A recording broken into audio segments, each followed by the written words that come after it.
I recently did a video about who I believe to be the most underrated reliever in baseball, and it got way more support than I expected.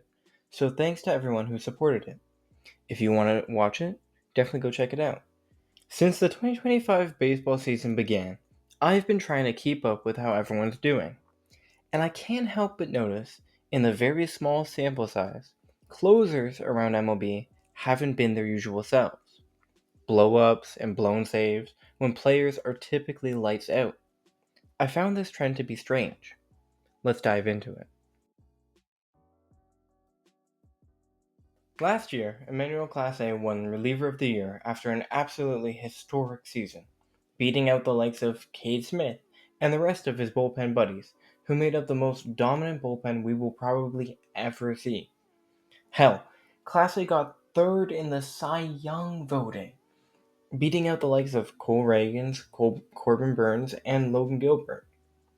I'm sure you've heard the stats before, but let me rattle them off one more time. 0.61 ERA, 66 games finished with 47 saves and 74 innings, striking out 66 batters. I talked briefly about Clase at the end of my reliever video, and it's obvious why anyone who knows baseball knows Emmanuel Clase. A 100-mile-per-hour cutter and a dirty slider to pair perfectly with it. What isn't to love about a dude who should and has been so dominant? Well, ever since his horrible postseason, where the Yankees made Clase look like an Italian chef serving up meatballs, Clase hasn't been himself. He pitched about 6 innings in spring training, striking more guys out than he usually does with 11 in that small innings total to the tune of a 5.6 ERA, which isn't usual for him. But hey, whatever, it's spring training. Who cares if Clase gives up 4 runs? The regular season is where he shines.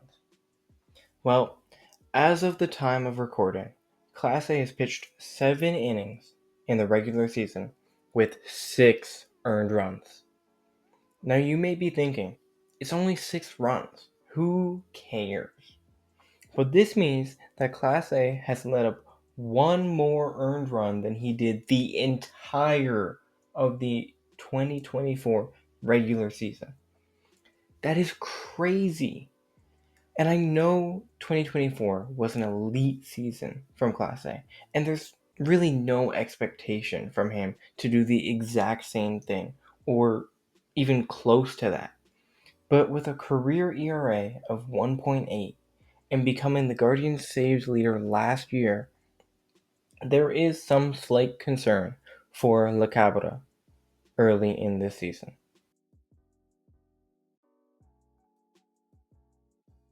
The offseason saw some interesting trades occur and some very different jerseys on notable players. Someone whose face changed drastically after being traded was Devin Williams. Williams has been arguably better and definitely more consistent than Clase during his time in the major leagues, winning the Reliever of the Year award twice and having a career ERA of 1.95 in 90 less innings than Clase, with 70 more strikeouts. Williams' biggest flaw in his career has been some injuries here and there, but what initially seemed to be a steal of a trade for the Yankees when acquiring Williams has looked shaky in the early going, to say the least. Devin Williams is a free agent at the end of the 2025 season, hence why the Brewers traded him away for whatever they could get, because they know they won't pay his inevitably expensive contract in the years to come. The Yankees saw this and undoubtedly thought they'd try to make a good impression and sign Devin Williams again after the season, hoping to find their new Mariano Rivera. Well, one thing has seemed to divide Williams' success in Milwaukee and his success in the Bronx, and that's facial hair. Williams didn't shave his beard until the very last moment when arriving to Yankees camp, and even expressed his distaste for the Yankees rule to the front office. This, to the shock of many across the sport, actually did something, and the chairman of the Yankee Global Enterprises, Hal Steinbrenner, sent out a notice that they were changing the rules. Players now could have facial hair as long as it was quote unquote well groomed.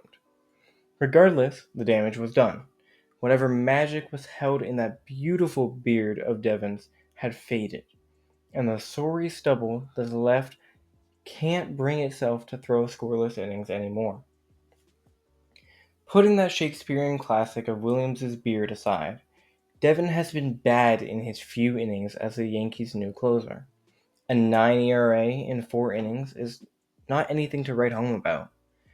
The most runs Williams allowed in a season is 15 over 54 innings, and he's almost a third of the way to that mark in just 4. Meanwhile, Clay Holmes, the Yankees' former closer, is enjoying his $26 million in Queens, being a part of the best rotation in baseball to start the season. Who would have thought that a year ago? Yankees closer Clay Holmes is a part of the best rotation in baseball, and it's with the baby brother of New York. Baseball is a weird sport. Real quick, if you enjoyed the video, please consider subscribing and liking. I'll be pumping videos like this one out regularly. And feel free to comment who your favorite closer is. Thanks, and back to the video. As stated previously, the New York Mets have had some pitching heroics to begin the season. Their starting pitching has been the best in baseball so far, which I don't think anyone had in their book. No offense, Mets. And the mad scientist lab of pitching they have has been hard at work. On top of this amazing rotation, the bullpen has been lights out as well. Well, except for the man who got the biggest reliever contract of all time, Edwin Diaz. Safe to say it's been a rocky start for the $100 million closer, posting an ERA above 7 in 5 innings while leading the league in wild pitches. Diaz has been a scary face to see come out of the pen for Mets fans, with the rest of their bullpen being pretty stable for the most part. This is sad for the right-hander because we are not far removed from his historic 2022 season where he got MVP votes. That injury in the World Baseball Classic may be looked back on as what hurt the back end of Diaz's career when everything is said and done. Mets fans and baseball fans around the sport can only hope that Edwin Diaz gets back to his usual self. As of now, the closer looks to be a concerning ending to a game. Finally, we're moving on to someone who has fallen from grace earlier than just this year, and something you hate to see if you're at the beautiful PNC Park, and that's David Bednar. A former two-time All-Star and one of the only bright spots on a sad and cheap Pirates payroll. Bednar hasn't been himself since 2023 after leading the league in saves with 39. Bednar's seasons from 2021 to 2023 saw him rack up 61 saves with a 2.25 ERA and 226 strikeouts, making him an extremely reliable reliever and then closer for a bunch of losing Pirates teams.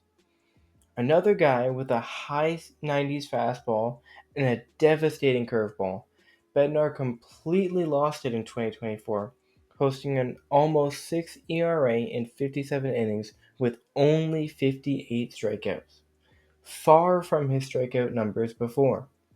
Many Pirates fans had hoped that this season was just a rough patch in what looked to be a solid career for their closer, but the beginnings of the 2025 season say otherwise. In just one inning of work, Bednar had a 27 ERA, one strikeout, and has given the Bucks 2 losses before being optioned to AAA. The Pirates manager said that they need to give Bednar time to get it right, and honestly, this may be the best course of action for the 30-year-old. As disheartening as it may be for the man, the majors aren't somewhere to figure it out. I'm hoping that Bednar can bounce back and be a bright spot for the Pirates again, but if it turns out in any way like Bob Nutting's facial expressions, things won't be very pretty. I mean, look at him. He looks like he's constantly sucking on a lemon slice. Jesus. Well, on that sour note, I'm going to wrap it up here. Closers are very much hit or miss on any given year, and I have no doubt in my mind that this widespread closer funk that is in the MLB right now won't stick around. Guys will find their groove and end up being amazing for their teams. 20 games in means nothing to closers when there is a 162 game season ahead. Thank you for watching till the end. Have a good day.